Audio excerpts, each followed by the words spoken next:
Ukraine's President Zelenskyy hit back at Donald Trump today, accusing him of living in a Russian-made disinformation space.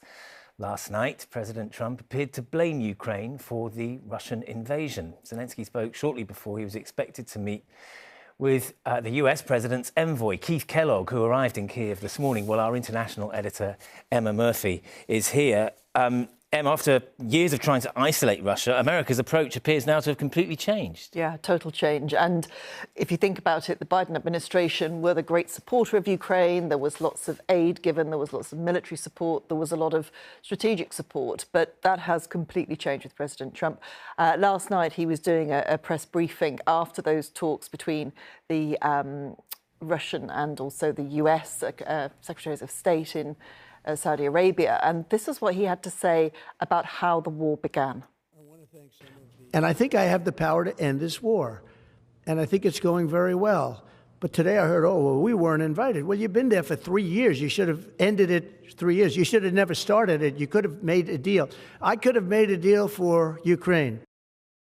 Pretty extraordinary interpretation of history there, Emma. And some signs of real frustration, I think, for the first time from President Zelenskyy with Mr. Trump this morning. Yeah, you wouldn't envy him his position at this point, would you? I mean, he's basically trying to find a way to slap down the person that has the power to keep him and his country afloat.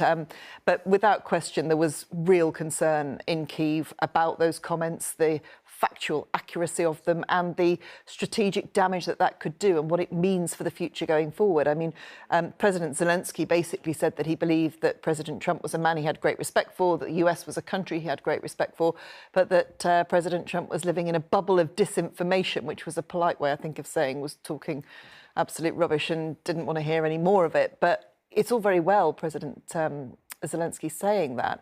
This is information that is coming directly from President Putin. President Trump is listening carefully to what the Russians are saying. He seems to be acting on it, and that would bode incredibly badly for the future of Ukraine, especially in the talks that are supposed to be trying to find a way to peace. It's a question now about what that peace looks like and what that means for that country.